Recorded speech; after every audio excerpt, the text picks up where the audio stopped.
बेटे अज का अपना टॉपिक है लॉ ऑफ केमिकल कॉम्बिनेशंस। ठीक है बेटे, कुछ लॉ आएंगे अपने को, 5 टाइप के लॉ है अपने को। लॉ ऑफ केमिकल कॉम्बिनेशन जिन्हें फर्स्ट लॉ है बेटे अपने को लॉ ऑफ कंजर्वेशन ऑफ मास। ये बेटे छोटियां क्लासां में तुम पढ़ते हो law of conservation of mass plus 1 ਦੇ ਵਿੱਚ ਵੀ पढ़ के आए थे ਆਪਾਂ। ठीक है, बैलेंस केमिकल इक्वेशन ਦੇ ਵਿੱਚ ਤੇ law of conservation of mass ਕੀ ਹੁੰਦਾ है। इस लॉ ਦੇ ਅਕੋਰਡਿੰग in all physical and chemical changes जिन्हें भी physical या chemical change हो रहे हैं the total mass of reactants is equal to that of a products। मतलब during a physical and chemical change total mass of reactant is always equal to mass of a products। मतलब जितना reactant का mass होएगा उतना ही product का mass बनेगा, चाहे physical change हो चाहे केड़ा चेंज हो केमिकल। मतलब matter can neither be created nor be destroyed during or chemical and physical change. ठीक है बेटे, समझ लगी भी मास ਨੂੰ ना ही पैदा किया जा सकता है तो ना ही खत्म किया जा सकता है, चाहे फिजिकल चेंज हो रहा है चाहे केड़ा चेंज हो रहा है केमिकल चेंज हो रहा है। इससे लॉ ऑफ की कह रहे हैं बेटे law of conservation of mass. ठीक है, it can be converted one form to another, एक तो दूसरी फॉर्म में कन्वर्ट किया जा सकता है पर ना ही खत्म किया जा सकता है ना ही पैदा किया जा सकता है। जिवें कि अपन एग्जांपल ले लिए बेटे मरकरी ऑक्साइड्स HgO ले लिया, सम वेट इनका कितना 100 ग्राम, मरकरी बन गया ऑक्सीजन बन गई। हां जी, मरकरी कितना निकला 92.6 ग्राम ते ऑक्सीजन कितनी बनी 7.4 ग्राम। हां जी, टोटल रिएक्टेंट का मास कितना सीगा 100 ग्राम ते टोटल प्रोडक्ट का मास कितना बनया अपने कोले 100 ग्राम। दोनों की होंगे बेटे इक्वल, क्यों due to law of conservation of mass. ठीक है बेटे, इस लॉ के अकॉर्डिंग जेड़ा रिएक्टेंट का टोटल मास ਹੁੰਦਾ किंदे इक्वल आता है बेटे प्रोडक्ट ਦੇ इक्वल आता है। समझ लगे बेटे सर, सिंपल ये लॉ है बेटे, छोटे क्लासेस में पढ़ा हुआ है। नेक्स्ट अपने को होता है बेटे लॉ ऑफ कांस्टेंट कंपोजिशन। नाम तो भी पता चल रहा है, मतलब constant composition compounds the elements जब कंबाइन होते हैं तो उनकी ਜਿਹੜੀ कंपोजिशन होगी वो कांस्टेंट होगी, फिक्स होगी। किवें बेटे a chemical compound is always found to be made up of the same element combined together in the same fixed proportion by mass। मतलब कोई भी केमिकल कंपाउंड है बेटे, कोई भी केमिकल कंपाउंड है, ठीक है, वो हमेशा ही सेम एलिमेंट्स नाल बनया होएगा।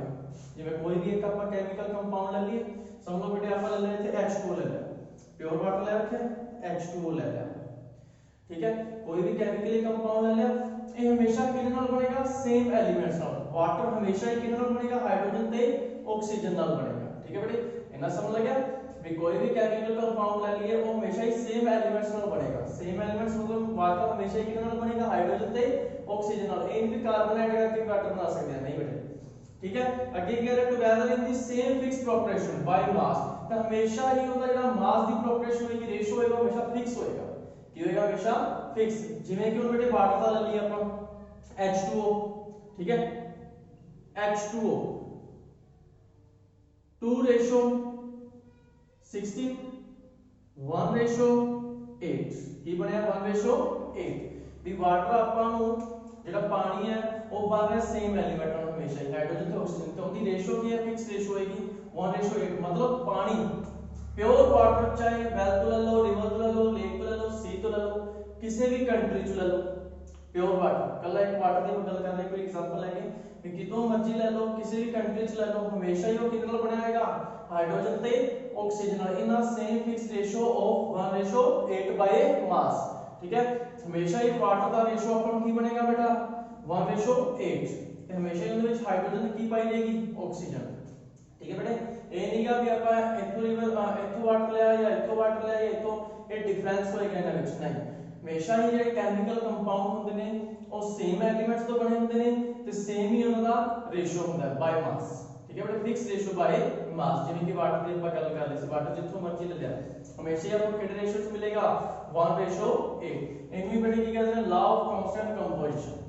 इस लॉ की कुछ लिमिटेशंस ने बेटे, ठीक है बेटे, लिमिटेशंस की है the law is not applicable. ये लॉ कितने एप्लीकेबल नहींगा if an element exist in isotopes.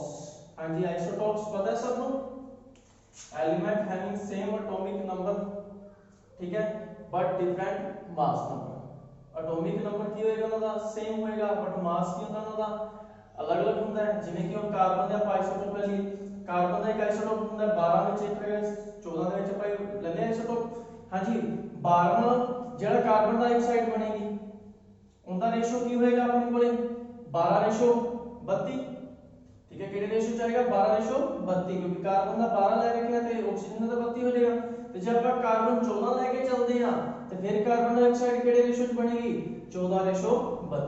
ਹਾਂਜੀ ਇੱਥੇ ਆਪਾਂ ਗੱਲ ਕਰਕੇ ਅਸੀਂ ਹਮੇਸ਼ਾ ਫਿਕਸ ਰੇਸ਼ੋ ਚ ਪਾਏ ਜਾਂਦੇ, ਬਟ ਇਹ ਲਾ ਕਿੱਥੇ ਐਪਲੀਕੇਬਲ ਨਹੀਂ ਹੁੰਦਾ ਆਈਸੋਟੋਪਸ ਤੇ, एलिमेंट्स से होता है पर एलिमेंट्स से आइसोटोप्स पे नहीं होता, ठीक है, क्योंकि आइसोटोप्स का मास ਹੁੰਦਾ बेटे अलग अलग डिफरेंट ਹੁੰਦਾ एक दूसरे ਤੋਂ, ठीक है। इस करके ਇਹਨਾਂ ਵਿੱਚ ਥੋੜਾ ਜਿਹਾ ਲਿਮਿਟੇਸ਼ਨ ਆ ਜਾਂਦੀ ਹੈ। ਓਕੇ बेटे ਸਮਝ ਲੱਗੀ। ਹੋਰ ਇਹ ਲਾ ਕਿੱਥੇ ਐਪਲੀਕੇਬਲ ਨਹੀਂ ਹੁੰਦਾ। Second point, the element may combine in same ratio but the compound formed may be different। ਜਿਵੇਂ ਇਹਨੇ ਕਿਹਾ ਸੀ ਵੀ ਸੇਮ ਐਲੀਮੈਂਟ ਲਾਂਗੇ ਨਾ ਜਦੋਂ ਆਪਾਂ ਤਾਂ ਉਹ ਸੇਮ ਹੀ ਕੈਮੀਕਲ ਕੰਪਾਊਂਡ ਬਣੇਗਾ ਤੇ ਸੇਮ ਫਿਕਸ ਰੇਸ਼ੋ ਦੇ ਵਿੱਚ, ਮਤਲਬ ਐਲੀਮੈਂਟ ਜੇ ਅਗਰ ਸੇਮ, ਹੁਣ ਜਿਵੇਂ ਦੋ ਹਾਈਡਰੋਜਨ ਤੇ ਇੱਕ ਆਕਸੀਜਨ ਲੈ ਲਈ ਆਪਾਂ, ਹਮੇਸ਼ਾ ਹੀ ਕੀ ਬਣੇਗਾ ਉੱਥੇ ਵਾਟਰ, ਸੇਮ ਕੈਮੀਕਲ ਕੰਪਾਊਂਡ ਬਣੇਗਾ। ਬਟ ਇੱਥੇ ਇੱਕ ਚੀਜ਼ ਹੋਰ ਆ ਗਈ ਕਾਰਬਨ ਕੰਪਾਊਂਡਸ ਦੇ ਉੱਪਰ, ਠੀਕ ਹੈ, ਆਰਗੈਨਿਕ ਕੰਪਾਊਂਡਸ ਦੇ ਉੱਪਰ ਇੱਕ ਚੀਜ਼ ਹੋਰ ਆ ਗਈ। ਹੁਣ ਜਿਵੇਂ ਕਿ ਆਪਣੇ ਦੋ ਅਲੱਗ-ਅਲੱਗ ਕੰਪਾਊਂਡ ਨੇ, ਇੱਕ ਐਲਡੀਹਾਈਡ ਗਰੁੱਪ ਦਾ ਹੈ, ਇੱਕ ਕੀਟੋਨ ਗਰੁੱਪ ਦਾ, ਦੋਨੇ ਹੀ ਡਿਫਰੈਂਟ ਨੇ, ਮਤਲਬ ਦੋਨਾਂ ਦੀ ਕੈਮੀਕਲ ਪ੍ਰੋਪਰਟੀਜ਼ ਬਿਲਕੁਲ ਅਲੱਗ ਹੈ, ਠੀਕ ਹੈ। ਹੁਣ ਇਹਨਾਂ ਵਿੱਚ ਆਪਾਂ ਸੇਮ ਐਲੀਮੈਂਟ ਦੀ ਗੱਲ ਕੀਤੀ ਸੀ, ਇਹਦੇ ਵਿੱਚ ਕਾਰਬਨ ਕਿੰਨੇ ਆ 1 2 3, ਇਹਦੇ ਵਿੱਚ ਕਾਰਬਨ ਕਿੰਨੇ ਆ 1 2 3, ਮਤਲਬ ਦੋਨਾਂ ਦੇ ਵਿੱਚ ਕਾਰਬਨ ਦੀ ਸੰਖਿਆ ਕਿੰਨੀ ਹੈ ਬੇਟੇ, ਕਾਊਂਟਿੰਗ ਕਿੰਨੀ ਹੈ 3। ਹਾਈਡਰੋਜਨ 3 ਤੋਂ 2 5 ਤੇ 1 6, ਹਾਈਡਰੋਜਨ ਦੋਨਾਂ ਵਿੱਚ ਕੀ ਨੇ 6। ਆਕਸੀਜਨ ਕਿੰਨੀ ਹੈ ਬੇਟੇ, ਦੋਨਾਂ ਵਿੱਚ 1 1 ਹੈ। ਦੇਖੋ हर एक एलिमेंट सेम है, ठीक है बेटे, कार्बन 3 हाइड्रोजन 6 ऑक्सीजन 1, बट दो डिफरेंट कंपाउंड बन गए केमिकल। एस लॉ ਦੇ ਅਕੋਰਡਿੰਗ ਤਾਂ ਸੇਮ ਹੀ ਬਣਨਾ ਚਾਹੀਦਾ ਸੀ, ਜੇ ਆਪਾਂ ਸੇਮ ਐਲੀਮੈਂਟਸ ਲੈਨੇ ਉਹਨਾਂ ਤੋਂ ਸੇਮ ਕੈਮੀਕਲ ਕੰਪਾਊਂਡ ਬਣਨਾ ਚਾਹੀਦਾ ਸੀਗਾ। ਬਟ ਇੱਥੇ ਕੀ ਹੋ ਗਿਆ ਬੇਟੇ, ਸੇਮ ਐਲੀਮੈਂਟ ਲੈ ਰੱਖੇ ਆ ਬਟ ਕੰਪਾਊਂਡ ਕੀ ਬਣੇ, ਦੋ ਅਲੱਗ-ਅਲੱਗ ਬਣੇ, ਠੀਕ ਹੈ। ਇੱਥੇ ਵੀ ਜਿਹੜਾ ਲॉ ਹੈ ਆਪਣੇ ਕੋਲ ਐਪਲੀਕੇਬਲ ਨਹੀਂ ਹੁੰਦਾ, ਇਹ ਦੋ ਹੀ ਲਿਮਿਟੇਸ਼ਨਸ ਨੇ ਬੇਟੇ, ठीक है बेटे। बहुत सिंपल ये डेफिनेशन है, दोनों समझ लग गए होंगे। अगे थर्ड लॉ है बेटे, लॉ ऑफ मल्टीपल प्रोपोर्शंस।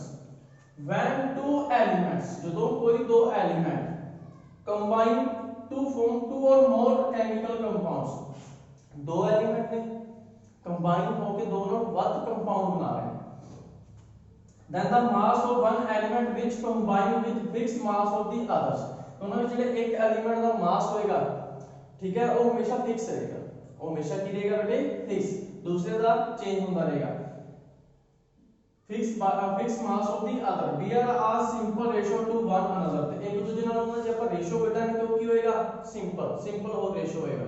ਜਿਵੇਂ ਕਿ ਆਪਾਂ ਐਗਜ਼ਾਮਪਲ ਲੈ ਕੇ ਕਰਦੇ ਹਾਂ, ਬੜਾ ਸਿੰਪਲ ਜਲਦੀ ਸਮਝ ਲੱਗ ਜਾਏ ਐਗਜ਼ਾਮਪਲ ਨਾਲ, ਵੀ ਦੋ ਐਲੀਮੈਂਟ ਕੰਬਾਈਨ ਕਰ ਰਹੇ ਨੇ, ਦੋ ਨਾਲੋਂ ਵੱਧ ਫਾਰਮ ਬਣਾ ਰਹੇ ਨੇ। ਜਿਵੇਂ ਆਪਾਂ ਦੋ ਐਲੀਮੈਂਟ ਲੈ ਲਏ ਕਾਰਬਨ ਤੇ ਆਕਸੀਜਨ, ਹਾਂਜੀ ਕਾਰਬਨ ਤੇ ਆਕਸੀਜਨ ਕੰਬਾਈਨ ਕੀਤਾ, कार्बन मोनोऑक्साइड भी बन सकती है ते कार्बन डाइऑक्साइड भी बन सकती है, मतलब टू एलिमेंट्स किहड़े ले ले, कार्बन एंड ऑक्सीजन, हां जी two element combine to form two or more compound, दो या दो तो बाद कंपाउंड, दो कंपाउंड बनाते जी इन्होंने, ठीक है।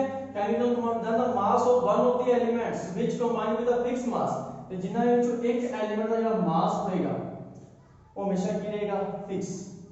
जिवें कार्बन दा इत्थे कितना है 12, इथे भी कार्बन का कितना है 12, मतलब 12 मास ऑक्सीजन और फिक्स, जेड़ा फिक्स मास है किसी अदर एलिमेंट नाल कंबाइन कर रहा है। हां जी तक समझ लगी।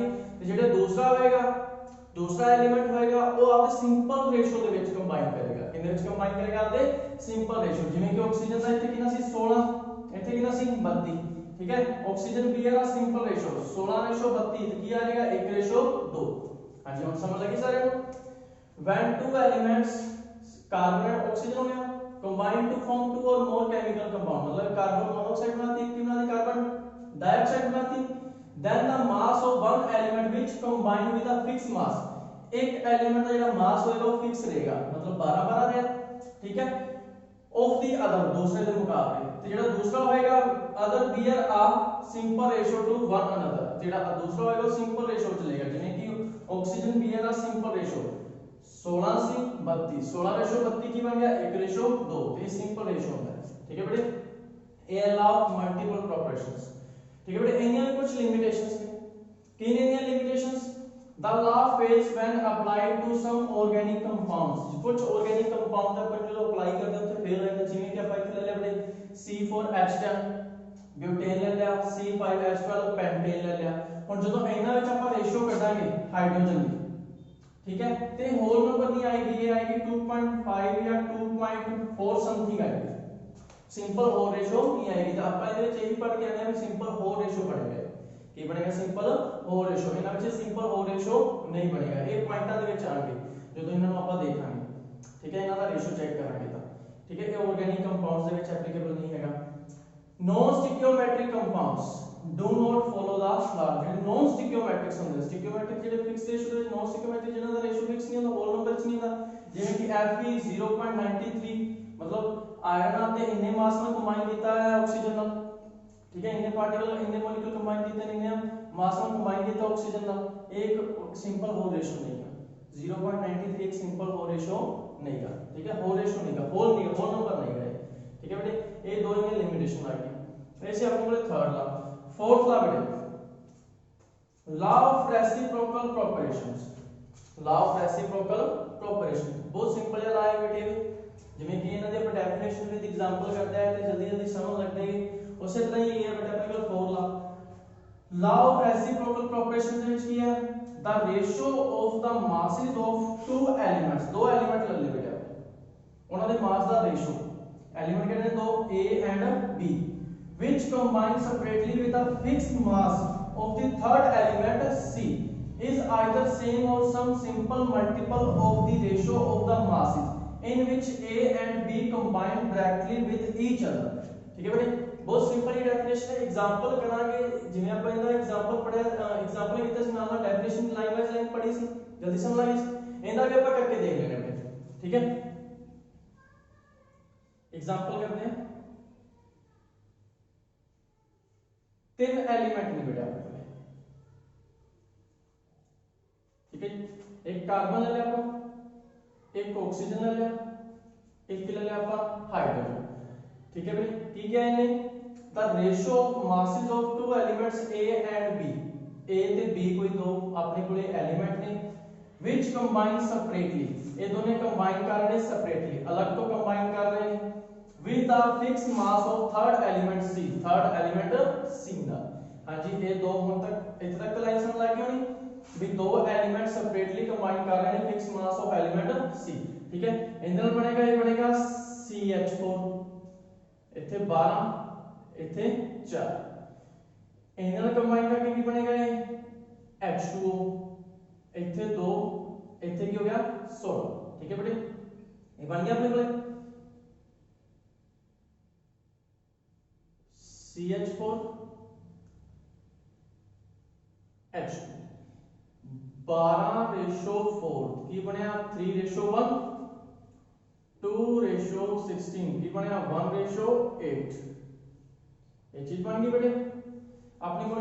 उस बाद देखिए कि क्या C is either same or some simple multiple of the ratio of the masses in which simple ratio ਦੇ ਵਿੱਚ ਕੰਬਾਈਨ ਕੀਤੇ हैं। यानी कि कह रही है ਜਿਹੜੇ ਇੱਕ ਦੂਜੇ ਨਾਲ ਸਪੈਸ਼ਲੀ ਕੰਬਾਈਨ ਕਰਨਗੇ, ਕਿਹਦੇ ਨਾਲ ਕੰਬਾਈਨ ਕਰਨਗੇ?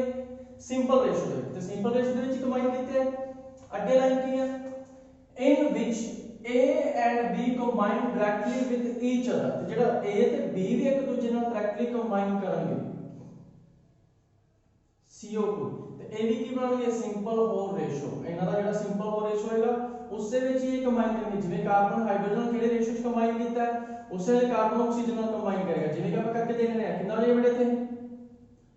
12:32, 3:8। ਕੀ ਬਣਿਆ? 3:8।